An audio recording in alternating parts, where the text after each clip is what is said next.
Hello friends, Venkateswara స్వామి చరిత్ర episode 12. శ్రీనివాసుడు ఏం చేయాలి అని ఆలోచిస్తూ ఉంటే శ్రీనివాసుడు స్నేహితులు అయిన బ్రహ్మ మరియు శివుడు సాక్షులుగా పిలుస్తారు. బ్రహ్మ మరియు శివుడు ఒక ఒప్పందం మీద సంతకం చేసి కుబేరుడికి ఇస్తారు. ఆ పత్రం ఇప్పటికీ కూడా టీటీడీ మ్యూజియంలో ఉంది. అందుకే వెంకటేశ్వర స్వామిని వడ్డీ కాసులవాడు అని పిలుస్తారు. ఈ 14 లక్షల రామ్మూర్తి నాణేలు పెళ్లికి కావాల్సిన వస్తువులు అన్నీ కొంటారు. చీరలు, నగలు, ధాన్యాలు, తాళిబొట్టు ఇంకా చాలా కొంటారు. అలా పద్మావతి దేవికి శ్రీనివాసుడికి ఘనంగా పెళ్లి జరుగుతుంది. ఆ పెళ్లికి దేవదేవతలు అందరూ దీవస్తారు. మరియు శివపార్వతులు మరియు బ్రహ్మ సరస్వతులు కూడా వచ్చి నాట్యం చేస్తారు. అలా పెళ్లి జరిగిన 6 నెలల వరకు కొండ కింద ఉన్న అగస్త్యముని ఆశ్రమంలో ఉంటారు. ఎందుకంటే ఆ కొండపైకి వెళ్లి శృంగారం చేసుకుంటే కొండ అపవిత్రమవుతుందని భావిస్తారు. 6 నెలల తర్వాత ఆకాశరాజు చనిపోతాడు. ఆయన అంత్యక్రియలు పూర్తి చేసి శ్రీనివాసుడు ఆకాశరాజు తమ్ముడు అయిన కొండమాన్ చక్రవర్తిని పిలిచి కొండపైన ఆనంద నిలయాన్ని నిర్మించండి. ఇకపై నేను నా భార్య అక్కడే ఉంటాము అని చెప్తాడు.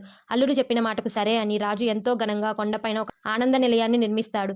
అసలు ఈ ఆనంద నిలయం నిర్మించిన చోటికి ఒక పెద్ద కథ ఉంది. ఆ కథ ఏమిటి మరియు ఆ ఆనంద నిలయం ఎక్కడ నిర్మించాలో తెలుసుకోవాలి అంటే stay tune guys for the next episode. Okay, bye friends.